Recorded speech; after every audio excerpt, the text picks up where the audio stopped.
Magandang umaga mga igan, iniimbestigahan na ng mga otoridad kung sino may pananagutan sa aksidente sa Pampanga, kung saan isa ang patay at 3 ang sugatan, kabilang ang dating kongresistang si Mikey Arroyo. May unang balita live si Bam Alegre. Bam. Igan, ito na lang ang natira sa SUV na sinakyan ni dating congressman at presidential son Mikey Arroyo matapos itong maaksidente dito sa Bacolor, Pampanga, pasado alas 3 ng hapon kahapon. Narito ang ulat. Bakas pa rin dito ang matinding pinsala matapos itong magkaroon ng head-on collision sa barangay Maliwalu malapit sa Megadike ng Pampanga. Sa kasawiang palad, dead on the spot ang nakabanggaan ni Arroyo na si PO3 Alexander Ramos ng Regional Public Safety Battalion. May sugat naman sa ulo si Arroyo at sugatan din ang kanyang driver na si Frederick Macaraeg, 51 years old, at ang isa pang sakay na si Edward Mendoza Monteverhin. Sa inisyal na investigasyon, papunta ng Porac, Pampanga si Arroyo nang biglang makasalpukan ang sasakyan ng pulis.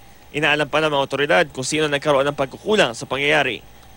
Nagpapagaling si Arroyo sa isang ospital sa Metro Manila habang dinala muna ang iba pang nagpapagaling na biktima sa kalapit na ospital, ang Mother Teresa of Calcutta Hospital sa San Fernando, Pampanga.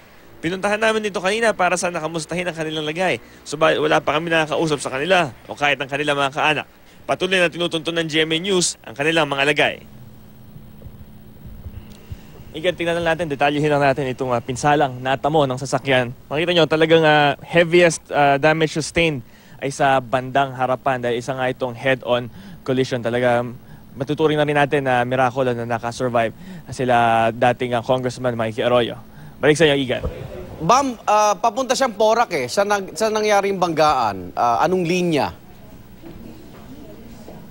Ito yung ang sabi ng mga taga nakakaalam rito, yung may nakausap kasi tayo rito na yung papunta sana sila sa may area ng Megadike, sa may boundary rito sa Bacolor at maging dito sa Porac, Igan. Oo nga, pero saang linya? Papuntang Porac o palabas na ng Pampanga? I think they were going towards Porac, pero hanggang ngayon hindi pa rin kasi natin nakausap yung investigator on the case. Kaya kasi head-on, ibig sabihin, may isa sa kanila ang wala sa linya. Di ba? May nag-overtake, ang initial natin, ang nag-overtake yung CPO3. Yung police daw ang nag-overtake, pero at tumama kina Mikey. Pero hindi pa definitive ito. So we're still waiting sa official word ng investigators. Okay. Maraming salamat. Ingat sa pagmamaneho. Bam Alegre. Salamat.